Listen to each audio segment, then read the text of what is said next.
Baik, Bismillahirrahmanirrahim. Assalamualaikum warahmatullahi wabarakatuh. Di sini saya perwakilan dari kelompok sistem informasi pemesanan tiket bus akan menjelaskan SKPL dari sistem informasi yang kelompok kami buat. Yang pertama, saya akan bacakan anggota dari kelompok kami. Yang pertama ada Ahmad Afridi, yang kedua ada Dita Faradila, yang ketiga ada M. Dina Fauzan, yang keempat ada Kania Ratu Siva A. Lalu selanjutnya di sini ada abstrak.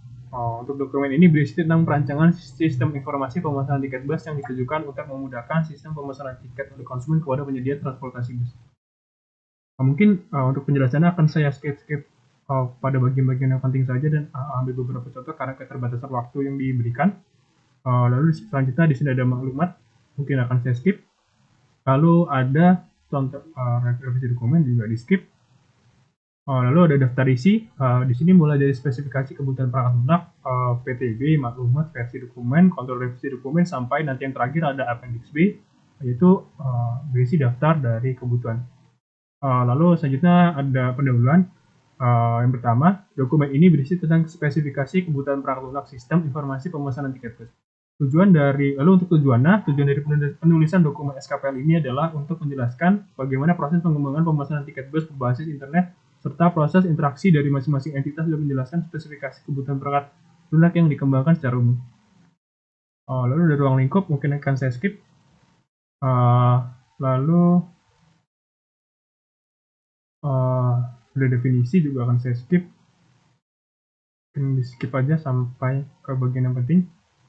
Biar lalu deskripsi umum juga hanya berisi tentang penjelasan dari sistem informasi yang saya buat. Mungkin akan saya bacakan sedikit. Yang pertama tentang perangkat lunak, yaitu sistem informasi pemesanan tiket bus ini merupakan sebuah perangkat lunak yang dirancang untuk memudahkan pengguna transportasi bus dalam proses pemesanan tiket bus dan memudahkan penyedia jasa layanan transportasi bus dalam memasarkan layanannya kepada calon konsumennya. Lalu di sini ada beberapa fungsinya. Yang pertama mulai dari fungsi membuat akun sampai yang terakhir ada fungsi mencadangkan dan memulihkan akun. Lalu lanjut, ini ada use case diagram dari SI yang kami buat. Untuk use case-nya sendiri ada 3 aktor. Yang pertama ada konsumen, yang kedua ada penyedia jasa transportasi, yang ketiga ada admin sistem.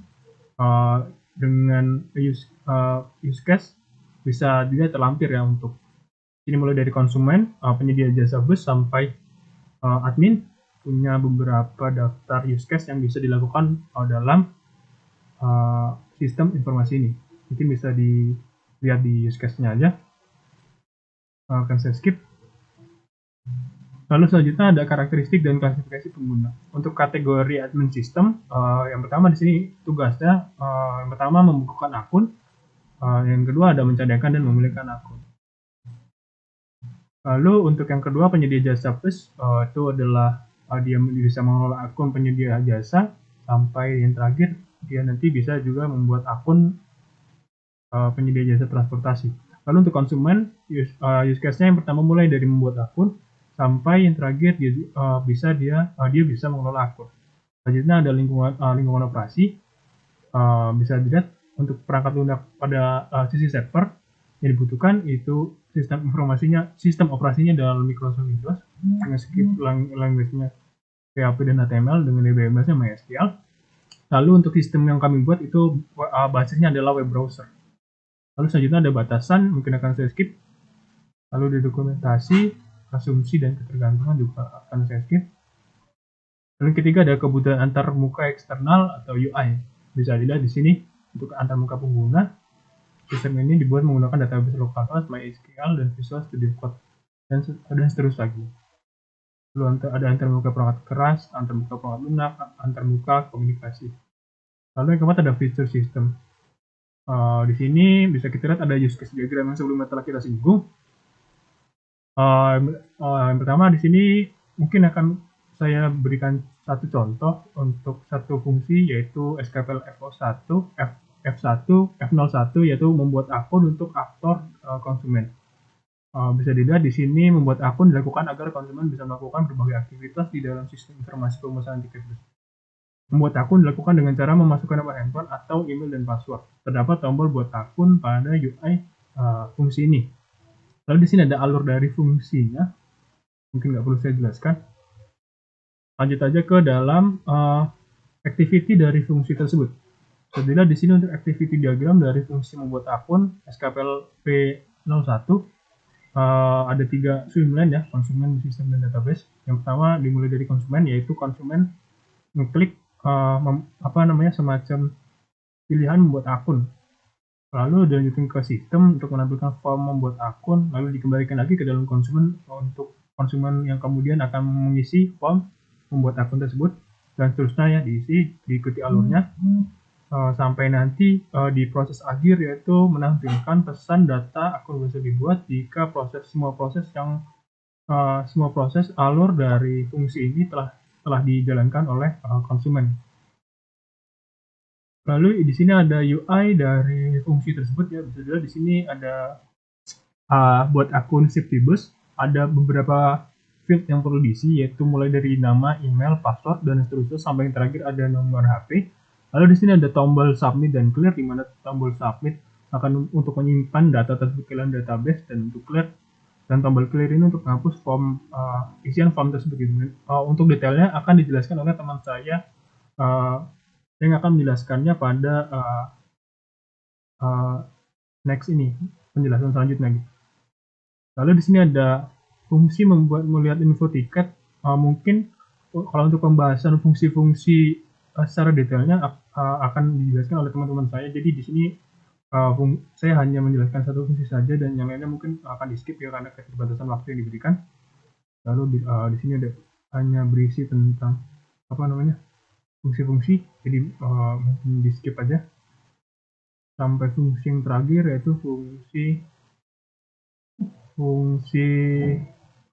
sini mencadangkan dan memulihkan akun. Lalu selanjutnya yang kelima ada kebutuhan dan fungsional lainnya. Untuk ada kebutuhan kinerja, keamanan, kebutuhan pelindungan keamanan. Mungkin bisa di skip aja karena nanti ada di dokumen SKPL. Sekali lagi karena keterbatasan waktu, maka banyak pembahasan yang di skip. Lalu ada atribut kualitas perangkat lunak, di skip aja. Ada aturan pengguna juga di skip. Ini ada kebutuhan lain. Lalu di sini ada appendix A atau modul analisis. Yang pertama ada class diagram, di mana di sini pertama ada boundary-nya, lalu yang kedua ada controller, yang ketiga ada entity dari class diagram. Lalu appendix B itu daftar kebutuhan, ini semacam catatan aja buat SKPL. Mungkin itu pembahasan SKPL sekian. Selanjutnya untuk pembahasan UI dan pembahasan lainnya akan dijelaskan oleh teman saya. Kepadanya dipersilakan. Baiklah, saya akan melanjutkan penjelasan yang telah dijelaskan oleh teman saya sebelumnya.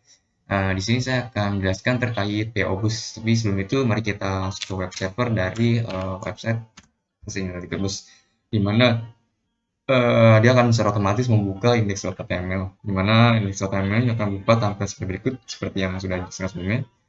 Ada konsumen, PO-Bus, dan admin sistem, user. Nah, di sini saya akan menjelaskan PO-Bus. Kita klik button masuk terlebih dahulu. Dimana kalau kita klik button masuk ini, dia akan secara default menampilkan danda_po.php, di mana tampilannya adalah sebagai berikut, di mana laporan pemesanan tiket bus dan berupa tabel history atau laporan pemesanan tiket bus yang terjadi pada sistem. Selanjutnya adalah fungsi data transaksi atau fitur data transaksi, mirip seperti laporan yang sebelumnya pada beranda. Data transaksi ini juga melaporkan data-data transaksi apa saja yang terjadi selama sistem berjalan. Nah, selanjutnya ada jadwal bus, di mana sesuai dengan namanya jadwal bus, dia akan menampilkan list jadwal bus yang tersedia pada sistem atau database. Di mana selain menampilkan list jadwal bus yang tersedia, dia akan terdapat juga fitur untuk menambahkan data bus, kemudian untuk mengupdate atau mengedit, serta menghapus atau mendelete jadwal bus. Kemudian yang selanjutnya adalah fitur data armada. Nah, kalau kita lihat di sini data armada, mungkin mirip juga dengan jadwal bus. Data armada ini juga menampilkan list data armada yang tersedia pada sistem gitu. Di mana ada juga tambah data armada, edit, dan hapus. Tapi kalau misalnya kita klik tambah data armada, dia akan menampilkan form untuk menambahkan armada. Jadi bisa lihat nama armadanya, ini sebelumnya sudah saya tambahkan, ada juga kita balik.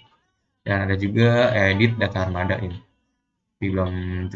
Kemudian selanjutnya adalah fitur profil, mungkin mirip dengan fitur profil pada konsumen, di mana di sini terdapat form di mana user atau PO Boost disuruh memasukkan ID-nya untuk mencari apakah akunnya tersedia atau tidak. Kalau misalnya kita klik cari, dia akan menampilkan bahwa pada tabel akunnya itu tersedia. Atau bisa juga misalnya tidak ditemukan, kita bisa membuat akun PO-nya, PO Boost, di mana sini ada form-form yang harus kita lengkapi. Kemudian yang terakhir adalah fitur layout, di mana fitur layout ini akan membalikan kita ke dalam ketampilan awal pada halaman index.html. Mungkin sekian penjelasan saya. Saya kembalikan ke yang tanggung jawab. Baiklah, selanjutnya di sini akan saya tunjukkan UI dari web yang sudah kami buat. Pada halaman awal di sini terdapat login untuk masuk ke dalam webnya. Ada 3 macam, yaitu konsumen, PO Boost, dan juga admin sistem. Pertama untuk konsumen, di sini ada 5 menu. Yang pertama adalah beranda, di mana beranda ini terdapat fitur pencarian tiket dengan memasukkan tanggal berangkat, kota asal, dan kota tujuan. Kemudian ada tombol carinya, yang ketika tombol cari ini diklik, maka akan menunjukkan tabel dari jadwal perjalanan yang telah user cari, sesuai dengan tanggal yang dia masukkan. Kemudian untuk pesan tiket, di sini ada tiga atribut yang harus dimasukkan oleh konsumen, yaitu nomor kursi, nomor KTP, dan juga kode jadwal. Nah, kode jadwal ini bisa dilihat oleh konsumen di menu beranda tadi, dicari tiket, kan nanti muncul jadwalnya. Nah, di situ ada kode jadwalnya. Nanti konsumen bisa masukkan kode jadwalnya itu, kemudian klik pesan. Setelah klik pesan, nanti akan masuk ke dalam fitur bayar tiket. Nah, ini adalah halaman fitur bayar tiket, di mana pada bagian atas ini ada tabel pemesanan tiket bus. Ini ada daftarnya, siapa-siapa saja yang sudah memesan tiket bus.